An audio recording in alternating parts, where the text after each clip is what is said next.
Spoilerin time. Ladies and gentlemen, on this episode of Spoilerin time, we will talk about The Walking Dead, episodes 601 and 602. Brian did watch the first 2 episodes of the season, so not fully up to where they are now, but we're going to talk about those 2 episodes. Then Fargo, the 4th episode of this season, which just came out. The Leftovers, episode 6. And Brian Brushwood, we will talk about the series finale of The Shield. The last 2 episodes. And no, spoiler I did not alert. hold back and watch only part 1. Yeah, spoiler alert. I sent a text to Tom saying, couldn't stop myself. I watched both episodes. And then 3 days later, I got the text from Tom saying, yeah, there's no stopping this. It happened. We're done. It was one of those things where he texted me and I was like, well, we'll see. I'm not sure how much time I'm going to have because I was at BlizzCon this weekend. And then as I'm watching the episode of The Shield and I get to the end, I'm like, well, Brian told me to go ahead. I would be disappointing my friend if I didn't I'm watch. glad you did, man. But first, we got to check in with the Winter Movie Draft.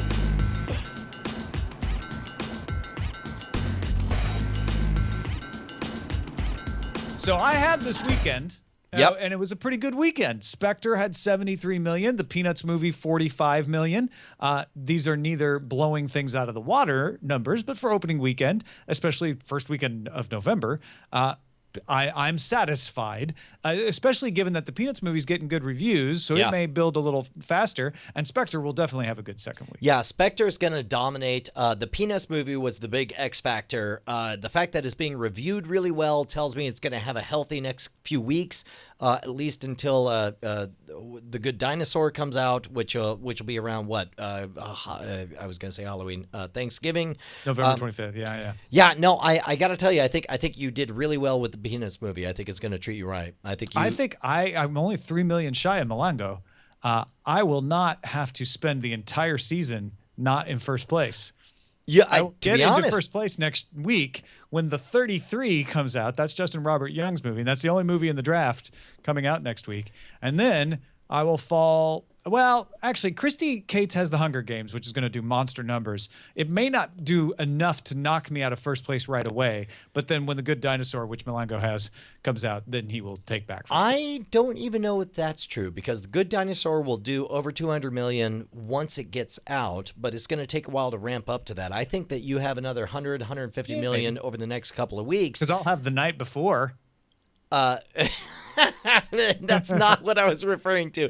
I think that you're going to take first over the next week, and then you're going to sit in first until maybe the second week of The Good Dinosaur. I don't know that the first weekend is going to push Milango past you. You may be right, but definitely by December 4th, Milango will be back in first place. Yeah. Then it will be 2 weeks of waiting for Brian to come take over first place. I was saying during the break here that I've never felt better than I do right this second for doing what felt like a weird base hit all in. I don't know. Like by the numbers, keep in mind that the most of the winners in the past winter movie draft have had a slate that was anywhere from $450 million to $600 million, right? So the fact that I'm doing 75% of Star Wars means that Star Wars has to be the #1 best-selling movie of all time, which is a hell of a gamble to take.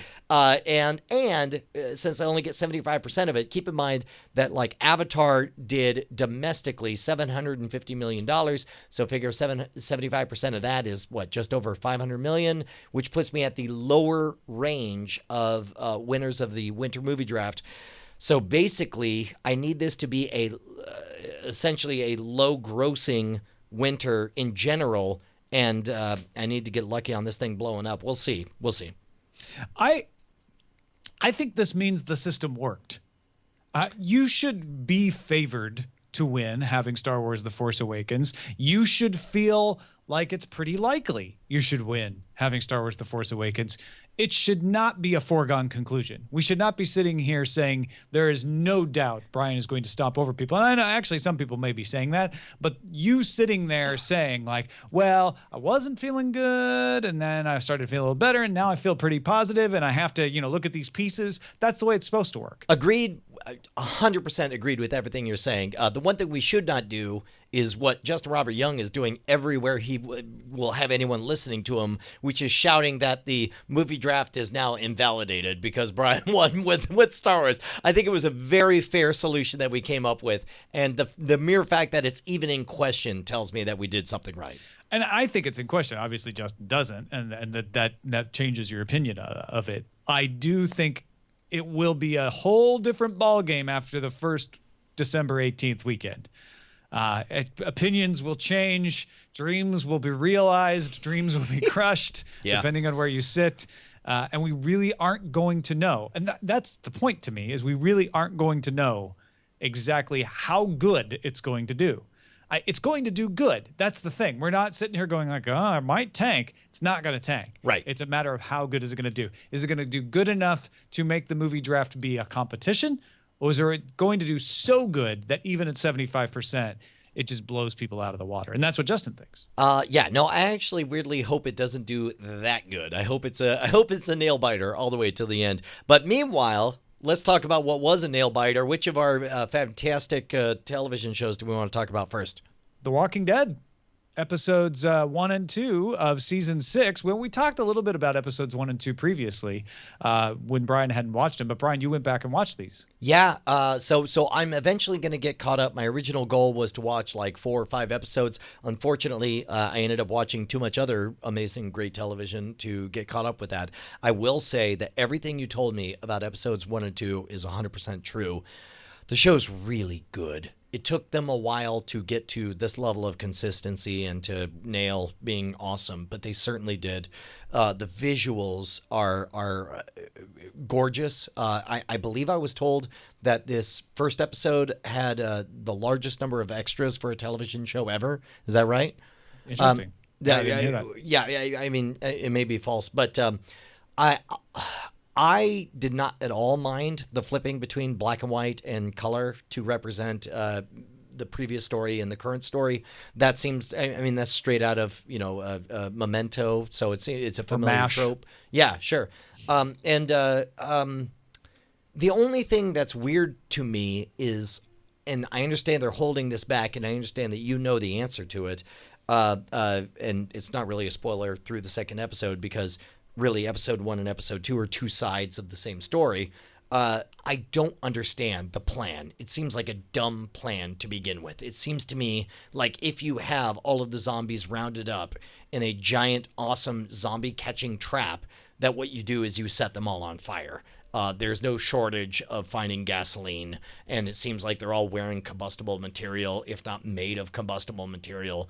I don't know the wisdom of this bizarre lead them down a chute and hope they stay on the road and try and hope no loud sounds. Okay, barring destroying them in the quarry, yeah, their plan makes perfect sense to me. Okay. Which is they won't stay in there forever. Those trucks won't hold, as we see. Right. And so figuring out a way to deal with them now and get them away is smart. I don't recall, and it sounds like because you just watched them, they don't address why you wouldn't come up with a plan that destroys them within the quarry. And they don't. And they definitely don't. And so that said, it becomes one of those like, well, it would make more sense if they did this, at which point you decide either I'm going to suspend my disbelief and assume there was a good reason that they just didn't tell me, or it invalidates the whole plot and it ruins it for me. They definitely, there's two stages. They did address the first stage, which is why are they doing this? And the answer is because they're about to break out and infect all the places. I bought that. I didn't understand the wisdom of the second part, which is why we need to lead them down a path and open this up on our own or whatever. Let's, and they didn't do this, so I'm not trying to excuse them, but let's say they pointed out that there was combustible material in the walls, it'll or release like, nuclear we can't waste. set them all on fire fast enough, or let's say they came up with a reason that said we can't set them on fire. Sure. Would that take away that? I mean, that's fine. And as I always do, it's like, I generally loved it, but, I just want to point out the thing that niggled at me. I will say that I absolutely love two things. I love the way they are handling the assimilation of, these two very, it's said that that vampire stories appeal to Republicans because they're about blood-sucking leeches on society, and that zombie stories appeal to Democrats because they're about mindless followers who do whatever they're told or whatever. I felt like there was some of that organic symmetry in the two societies melding together. You have a kind of left brain and right brain situation happening with our group, the Rick's followers, coming in with the practical knowledge about how to survive in the wild, and these high-minded peaceniks sitting in their beautiful green grass lined houses. And I really like seeing the dynamic of them coming together and coming to terms with the fact that there is no extraction. There's no pulling apart from one another. It's like there's no getting rid of Rick because Rick brings reality to this society that would, all things being equal, prefer not to acknowledge what's happening outside. I also am really into, and again, it's all questions at this point, but watching the weird W cultists come in and stab everyone and seeing their first skirmish with the outside raiders. Number one is great seeing Carol do her Carol stuff as Carol as she possibly can. Just the offhanded way. She's like, yeah, so anyway, I stabbed this guy. Let me just draw a W on this. You get to see it from both sides of Carol. Yeah. You get to see the pretend sweet homemaker Carol. And right up next to the oh yeah, no, you just stabbed him right there. Yes, exactly. That's how you kill a man. Also, draw a W on your forehead. That's the only way to make it happen. And then dress up as them so that you can move among their number. Carol's playing this thing like a video game, which has been a lot of fun to watch. I got to tell you, I really, really enjoy this season. And there's some part of me that wishes I could unmake 2 or 3 seasons of this show, because go straight from the first season to the third or fourth, and I think you're in really good shape. I mean, that's a Democrat's dream to undo the past, Brian. I get why you want that. But, no. Fair enough. I would take the Democrat-Republican thing out of what you said, just because all of a sudden everyone who is a Democrat takes exception to this part of what you said. Everybody who's a Republican takes exception to this part of what you said. Keep in mind, that's not what I believe, but I know. And that's why I say, if you take that part out, I totally agree with you, which is you've got the idea of protecting yourself from reality, and how plausible is that, and how safe can you make yourself, and how much of that is born on luck or in the case of the quarry, or the efforts of others. And you have to send a few people out to recruit. How sustainable is this society? And that, not to be spoilery about future episodes, but that is reflected over and over in the next few episodes of that tension between how much do we ruin what we're trying to protect by protecting it, and how much were we living in a false solution when we weren't doing enough to protect what we have. And that tension between Rick's group and the original settlers is being told. Like, that seems to be the story of this season. Well, and speaking of that, one of the things I like is, what's the name of Rick's friend, the guy you met in the very first episode? Is it Marcus? Morgan. With the staff? Yeah, exactly. Yeah. Like, seeing Morgan's struggle is the perfect situation, because you see somebody who's perfectly capable. I mean, he's a badass. He doesn't mind bashing some brains in and so on, but he's not into killing. And you could see him wrestling with that final that finality of what it means to do that, and he doesn't want to cross over to that realm. So I feel like that's a theme we're going to see throughout the rest of the season. But I look forward to more of that. The cold practicality of Rick, who has crossed over into a new realm. We are now seeing Rick preemptively do people the favor of killing them before they bother to screw up his plans, which is, again, kind of dark territory, where it's like, you're kind of... Right? It steps down a path. And right. You're like, how far? I guess that step's okay, but how far down that path is Rick going to go? We see both Rick and Carol in those first 2 episodes murder someone. I mean, there's no other way to put it. Whereas, like, it's kind of inconvenient that you're screaming and dying. Let me just also, you won't be a zombie. Hey, we're good. I mean, you're going to be a zombie anyway. I could sit here, run out the clock, or we can just take care of this. Exactly, right? And meanwhile, you have Morgan, who is, very uncomfortable with even that first. I mean, essentially, you have redundancy now. You have to kill everybody twice, and Morgan's uncomfortable with the first part of that. And so, I don't know. I'm really excited to see where this goes. I'm enjoying it a lot. I like. They really seem to have wrapped their heads around where they want to go with the story, and they feel confident going there, which allows them to do this kind of asynchronous storytelling that they're doing. And I think that's really cool, and it's leading to some really interesting results. So yep. I'm excited that you're starting back in, and I can't wait for you to catch up, because there are other things to talk about related to points you're making that sure. I can't. No, and that's good. By the way, also it's significant because this is the point that I had stopped reading the comic book, so we are in total unknown territory. Okay. I've often said my favorite part of a movie is once we get past the first act and I can't glean anything from the trailer anymore, and I'm truly, have no idea. I'll be honest, what's going to come I'm caught next. all the way up except for the most recent.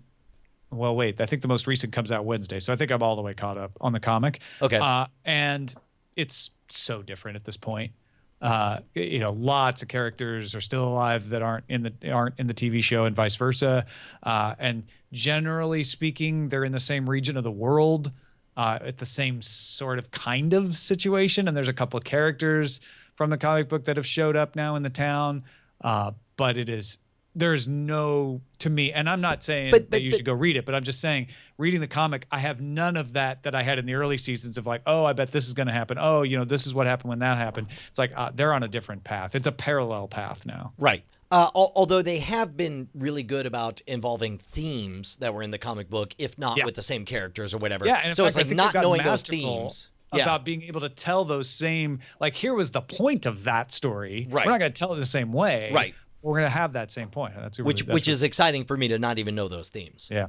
Well, let's move on to Fargo, episode 4 of season 2. And I'll be honest, Brian, this one felt like, and I feel like this about shows sometimes, where it's like, glad I watched it. Good episode. It's just getting me from point A to point B in this particular episode. Yeah, I'm not going to lie. It's hard for me to even remember any of this stuff. I suppose the biggest plot point, first of all, I did really enjoy seeing the face-off and the difficulties between, our homegrown cartel versus the folks from Kansas City. That was, I suppose, a major point. And of course, the folks from Kansas City bring up like, hey man, you got, people stirring up trouble between you and me, and your opportunity to say yes has kind of gone. And then by the end of this episode, we have the turning point of the police finally coming on to Fat Matt Damon and the I think of him as Guy from Friday Night Lights, but I know who you mean. It's fine. It's whatever. But you have the authorities sniffing at their tail here. I agree. This was an important part of the process, but I really can't think of anything that was a standout from this episode outside of every second that Mike Milligan was on screen, because that dude is gold. He's amazing. Well, and his brilliance was reflected in that scene you're talking about between the family and the folks from Kansas City, which is, it was a different spin on it, but I am going to be by the book polite. Yes. I am not going to use words or say things that you could take exception to, but my actions will not necessarily follow what my words are. And that's just such a fun aspect of all of Fargo when you have your villains. The sort of like, look, it's not emotional. I'm not making these decisions out of anger, but I am going to kill you. Balloon Knots nailed it. That one line where he says, didn't say I liked it, said you surprised me. Like, that is Mike Milligan to a T.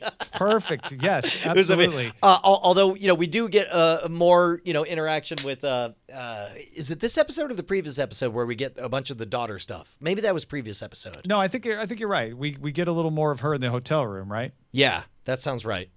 Yeah, and then we also have more of Otto, Michael Hogan's character, and that I guess is the most interesting gambit, where the Kansas City folks got beat up by what's the name of the Gerhardt, the oldest, Dodd.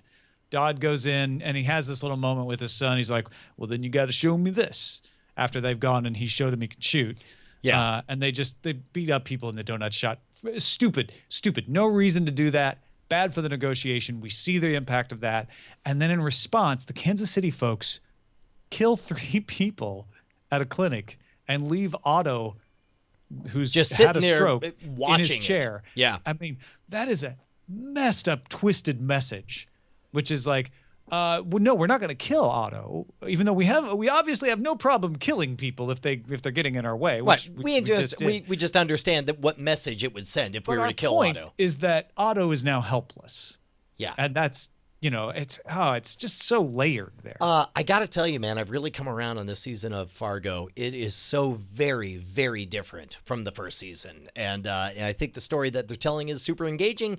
The only thing is, I'm a little bit on guard because what are you going to do? You're going to get to the end of this season and then leave me with even more unanswered questions and then go back and, next season of Fargo, it's 1929 and bootlegging is in full effect. I mean, you know what? I'll be honest. I'd be fully on board with that. I would not care at all. I just love living in this universe. And if they're going to give me the 20s, like roaring 20s Fargo, like, yeah, sure. Take me on the journey. Yeah. I'm in. But I think what we will have is this is going to tie in to the things that Molly was getting advice about in season 1. Because remember, she goes to her dad who runs the diner, right, and gets advice. And is like, "Did you ever have to deal with things like this?" And remember, and he's like, "Well, there was that one case. I think we're seeing that one case." Yeah, and so I think it's going to bear on that. And then my guess is we jump back to the future. So did you notice that the first season of Fargo had a lot of big names in acting associated with it, but the second season, I mean, what do you got? You got Kirsten Dunst, star of Spider-Man. Right. You got Jesse Plemons from Friday Night Lights. You have Ted Danson of Cheers. I mean, none of those. And we got Nick Offerman in this episode as well. You got the guy who played Brad Garrett is in there, right? Right. Yeah. Brad Garrett's in there. I mean, none of those are of the star quality. I think, Brian, this may be a personal thing for you and me because I've also struggled with this. Like, really, is it not a big a deal of a cast? It is a big a deal of a cast. It's just I really like Billy Bob Thornton, and I really, Bob Odenkirk. No, well, not Bob Odenkirk, but yeah, absolutely. I'm trying to think of the main character. Freaking Frodo? No, Bilbo? Bilbo? Whatever. Well, I can remember Bilbo, obviously. Freeman? Martin Freeman. Martin Freeman, yes, thank you. They are bigger stars to me, but I don't know if that's I think they're bigger stars, full stop. I think that, I mean... okay, let me put it this way. They're also bigger stars to the booking agent, to the person who has to cast them for these things and the difficulty they have to get them in. I don't know. What's your point? My point is, I wonder if the casting isn't a reflection of, hey, it's really difficult to, it's great that the stars aligned this first season. It's going to be harder to get them for a second season. Let's take a break. Let's do this other season logistically with a bunch of super talented, lesser known stars. These are not lesser known stars. Kirsten Dunst and Ted Danson are not lesser known stars. Okay, well, I mean, look, some are on their way up, some are on their way down. Rather than getting in an argument about who shot who, let's just agree that maybe they did shuffle a little money around to make sure we get Martin Freeman back. I'd be interested in that. I mean, that's what I'm saying is like all of them had really big projects going on. Well, we'll say for discussion's sake. I don't know. I mean, Michael Hogan, he might work for cheap since he doesn't have to say a lot of things. I would love to be on the phone. All we need to do for that discussion. Really mostly need you to sit in the chair and drool. We're going to put a little makeup. You're going to have a droopy eye. Just sit there. It's like, yeah. All right. It's extra for droopy eye. Sorry. But you reminded me that Nick Offerman was in this, and that was an excellent scene in the auto repair shop. Wait, I don't know. Oh, dude, that electric kind of face-off where it's like, hey, buddy, what are you doing? You're just I mean, looking the around. so-called half-breed. Yeah, no, that was amazing, and the guy playing the Indian is electric. He brings that strange sociopath vibe that we enjoyed from Billy Bob Thornton and from whoever played.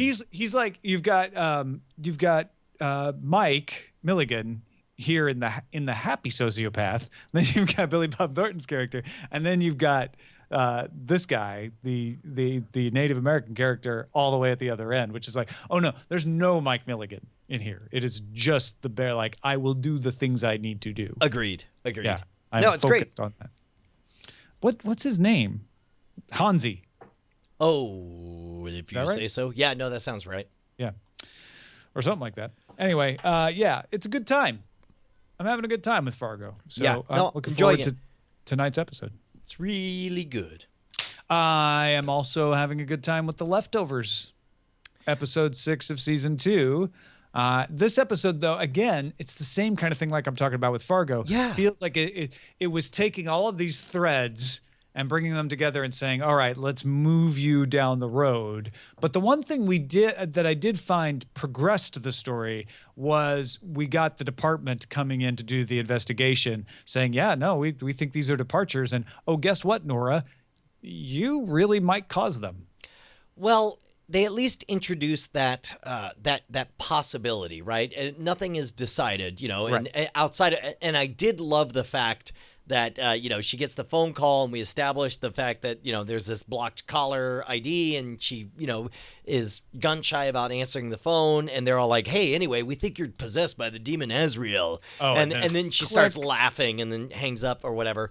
I liked, again, it's weird because on one hand, this was a really very forgettable episode because all it did was barely move the needle forward. But on the other hand, I kind of adored it for being that, for being like, this world is so real to me now that they could have this entire setup where there could be a boring conversation between a current Department of Departures person talking to a one on a hiatus, and they can casually swap lingo back and forth.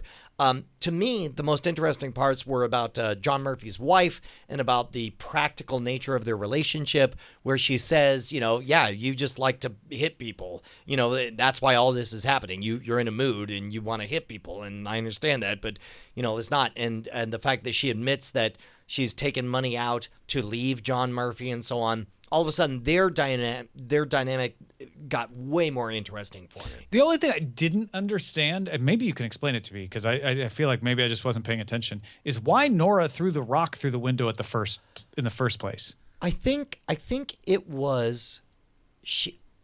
To be honest, and this is the symmetry of the episode. It's the same reason that John Murphy's wife threw the rock in their window. Is a perceived unfairness about their current situation. There's an imbalance. Like you have Nora, who's had everything taken from her and does everything right, goes to a place where they're supposed to finally be safe, and instead, in this irrational way, the vanishing of John Murphy's daughter, Evangeline, somehow they took something away from her, and like, oh, now it's all about you, and somehow. All of this, I have to think maybe it's my fault for being here. Screw you. I'm going to throw a rock in your window at 3 a.m. and it doesn't matter because I just want to break something. It's like that moment in Fight Club where the main character beats up the Joker and says, I wanted to destroy something beautiful. Jared Leto.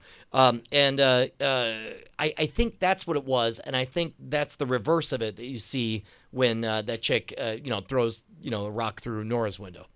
Oh, I thought Ms. Murphy threw the rock because she figured out Nora threw the rock in the first place. I mean, that just seemed very clear. Like, oh yeah, okay, I just figured you out when I'm having this question, and I made you cry, and you were obviously the person who threw the rock through my window. So guess what, honey? Rock's coming back. But that's how I took that. If so, I didn't understand how it got started.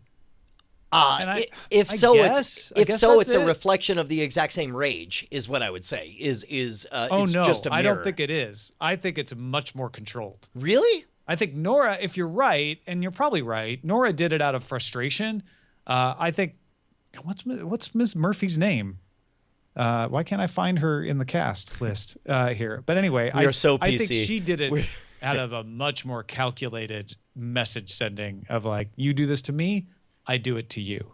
And whether you threw the rock through my window or whether you threw the rock through my window when you came and did the questioning, you are not okay and you are not welcome here. I felt like it was a much more directed message than Nora's. Nora's felt like lashing out. Yeah. Well, it's the only reason I would say that Miss Murphy being doing it is this, or Erica's doing it was the same thing, is because she's so controlled that I would say it's just as irrational for her to cross over her border and do something dangerous and stupid. Yeah, like this. and that's fair. I just like, see it as Erica is so rational that even throwing a rock through a window for her is purposeful. No, I felt like that was a crack in the mirror on that. By the way, this is interesting. It'll be interesting to see where Erica's character goes, because I think her character trajectory goes a different way based on whether that rock was thrown out of a lack of self-control or purely under self-control. We also got some very satisfying answers. That moment that the dude shows up with a goat and Erica loses it is like, no, we're done with this. I get it. And she explains to us, the audience, why everybody's cool with this dude slaughtering goats everywhere they go. It's like, that was hugely satisfying. And this is one of, when he is good, Lindelof is very good at peeling back one layer of the onion to only offer a more interesting set of questions underneath. I love the fact that we had the question within this season of what's up with this dude going around slaughtering goats. Now we have a satisfying answer and we're kind of done with it. Now we have the more interesting question of like what is the society of Jarden going to do about this? Do you think they're really departed, the three girls? Don't care. It's a good answer. Because, I mean, that's not why I'm watching. I'm not watching for an answer to that, Yeah.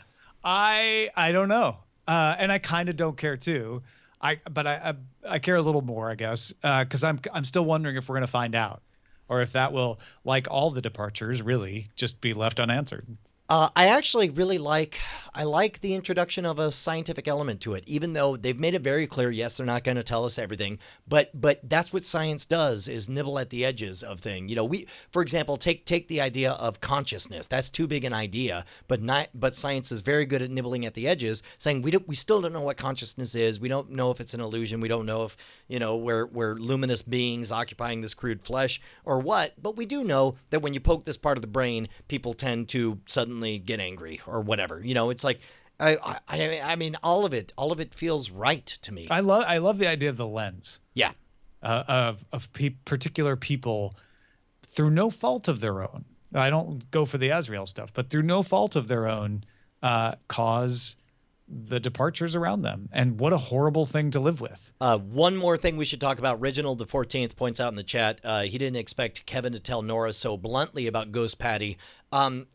This is why, I don't even want to read the summaries, because on HBO Now, the summary indicated that he finally confronts about Ghost Patty. I was like, I wish I didn't know that, because I think I would have felt differently about it. But it did feel very abrupt and very random. And him saying, anyway, Ghost Patty says about it, blah, blah, blah. And also, I always disagree with you about things, so it probably doesn't matter. But I didn't feel it was abrupt at all.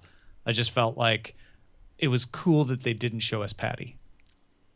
At least in that episode, right? Given because Kevin wasn't the main episode the main character in this episode, and we got to experience it entirely from Nora's point of view. Like, what are you doing? Who are you talking to? Like, what's going on? And he left the baby out on the car because he was arguing with Patty. Yeah. Well, and we see the fringes of that, and by this point, we've gotten familiar with Kevin and his difficulties. And if The Leftovers follows what it's been doing, we may still yet see that story from Kevin's point of view with Patty. Yeah. I don't know that I want to. I kind of hope it just keeps moving forward. Fix your abruptness issue. Yeah. It makes sense. They kind of hinted that at the next week. Oh, did they? See, I also don't watch the next week stuff. That's a good point. All right, let's talk about the giant bald badass in the room. The Thing. Me. Michael Chiklis. Yeah, bald. You're badass, though. Yeah, so The Shield... I like the way you're like, Brian, come on. The Shield, episode 13, I did not hold to my promise of only watching part one because, as we said, Brian texted me and said, don't feel like you have to hold to that promise, because I didn't. So I took that card and I played it and I watched the whole thing. And I'm glad I did. Because I felt after the first episode that I thought worse things were actually, well, it's not worse because they die, but I thought there was going to be something happen with the baby in the bathtub, which would have been horrible. Shane killing himself and killing Mara and the boy didn't shock me. It didn't surprise me. But it was suitably awful and a suitably horrible end for Shane. And I actually had to go back and look closely at, like, what did he leave on the ground and how did he arrange their bodies? And because I just couldn't quite believe that they really told the story that way. And they did. And it made perfect sense to me. And it was suitably horrible and awful. You also get that moment where Vic burned Ronnie and had to live with it and looked him in the eye. And that was also suitably awful in a different way. We also got to see the end of the Billings story where Wagenbach has to help him basically get to a settlement that allows him to keep his job. And I thought that was an interesting little side note. We got to see, Wims struggling through past the end zone. Like, we can't get Vic, but maybe we can get this kid. And in the end, Vic being stuck at a desk job was again suitably horrifying. That would be an awful fate for Vic. But all of these stories were nicely resolved in a way. I equate it to the end of Lost, where we got an end to every storyline, and we got to say goodbye to a lot of characters, and we got to see folks for the last time, like our rookie cop who celebrated a year and showed that she had grown and matured. But at the same time, the stories weren't over in this case. The stories obviously were going to continue. Wagenbach had still to bust the serial killer. Wims had still to fight through her illness to be captain. Aceveda still had to run for mayor. They're saying the stories are wrapped up, but these stories continue. And nothing told me that more than the very last scene of Vic Mackey pulling his gun out of the lockbox, sticking it in his belt, getting a little grin and walking out. Because you cannot stop Vic Mackey from being Vic Mackey. I am so glad that you noticed that moment, because the first time I watched this and the first time I got to the ending, all I remember about that ending was the lights turning off and Michael Chiklis as Vic Mackey standing and staring, thinking about everything that brought him to this moment and how trapped he is. I had zero memory about that half grin and the chuffing as he puts on that gun and goes back to his other life. Until I watched it a second time. The second time, it kind of fundamentally transformed my feelings about the end, because the first time I watched it, I was like, what a great ending. You want to put Vic Mackey in hell? Don't put him in prison. Prison is just another place for him to play his same game that he always plays. You want to put him in hell? Put him in purgatory and just make it clear that it's nothing but bureaucracy and he's got to stay there. And to me, that moment of, oh crap, I'm here. I betrayed everything I love and nobody values me anymore. I am a pariah. I am Satan. I'm nothing. That to me was his hell. And yet I did not catch that half smile, the shaking it off, going into the nightlife moment that we got that was clearly there the whole time, but I just didn't see it. And it makes me wonder, I don't know about the end. Like I could totally see Vic Mackey just saying like, oh, guess I'm playing, black now. It's like I played as the White Knight. Now I'm going to play as the Black Knight. Well, all right, I get Vic it. Mackey will always think of himself as the White Knight. Sure. He just has a larger and larger pool of Black Knights. And that's the way I took it. Was he's like, well, here's my new challenge. I've done some stuff in my time, and honestly, this most recent thing where he betrayed Ronnie, not the worst thing he's done. Yeah. No, we've seen that, and I think that's the most painful part is watching Ronnie. I guess if I don't know, I'm trying to. I got nothing. I was trying to think of like archetypes that to fill. Lem is the Jesus figure of this thing. Then Gardaki is the Peter of this thing. It's like it's like he also gets screwed over, just not as bad. Right. But it's hard because Ronnie never lost faith in Vic. Yeah. Ronnie was the one person who knew that Vic, was trying to do the right thing. And was in some ways more competent than Rick at doing that. And Vic would take shortcuts where Ronnie wouldn't sometimes. But he just, Vic Mackey was a force to be reckoned with, and he's going to find Corinne, no matter what. Oh, sure. And that was a really interesting sidelight too, where the guy's trying to explain like, well, it's not much, but this and that, and then you see the kid go by on the scooter. And you see Corinne kind of realize, like, yeah, we didn't really have kids going by on scooters in my old neighborhood. Like, this is going to be good. This is going to be better. Yeah.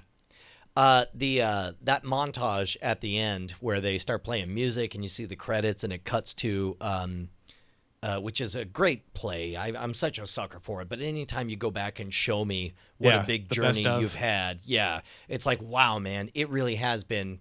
Most of a decade we've spent with this story over this time. I thought it was great. Because I don't know if it was the very first image, but we see Aceveda and Terry Crowley in the park. Yeah, right. Wow. Yeah. It's like, wow, that's how it all began, and here we are. I mean, it's amazing. I thought it was really, really great.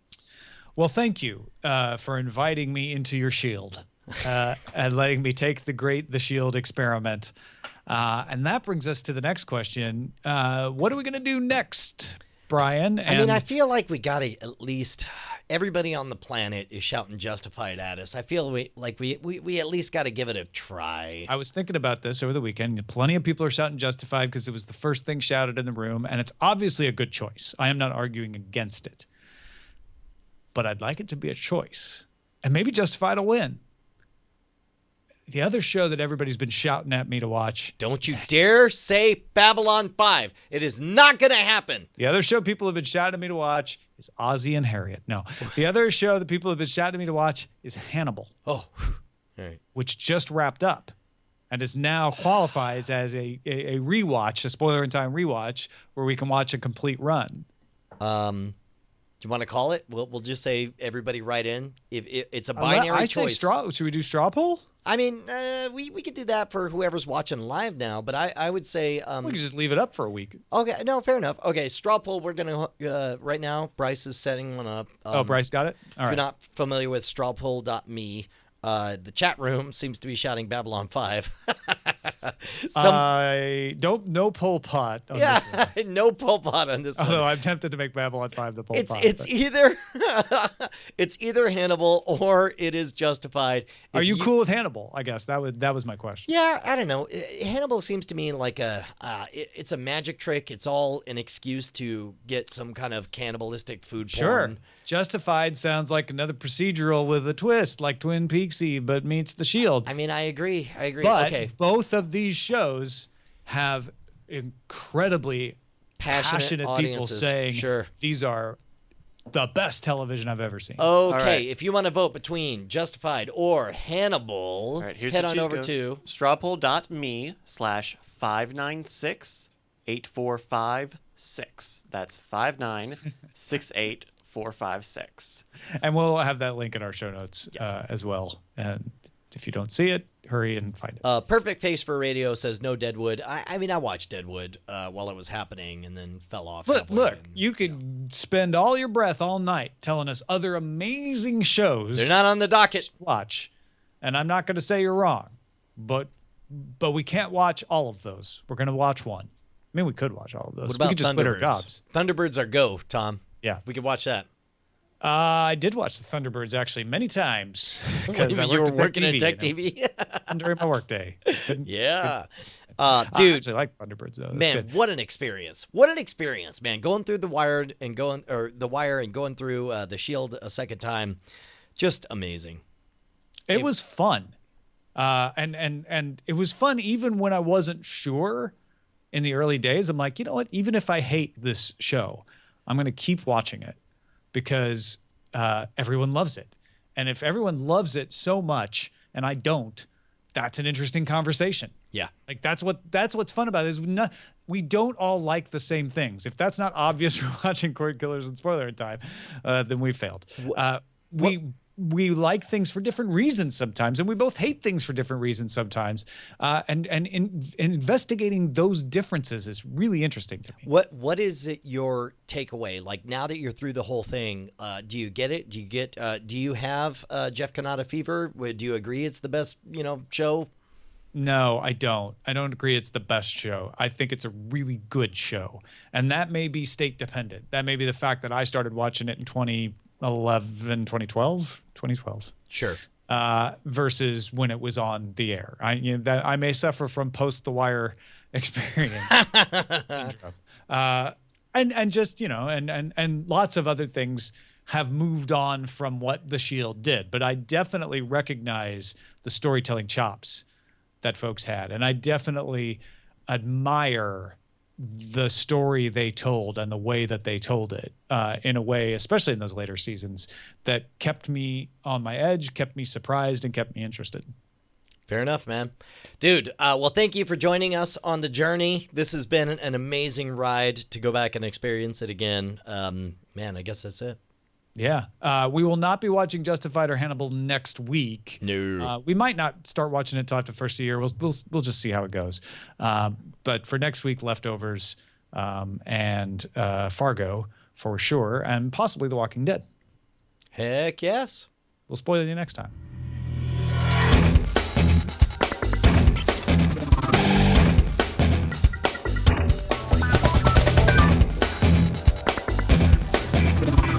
Diamond Club hopes you have enjoyed this program.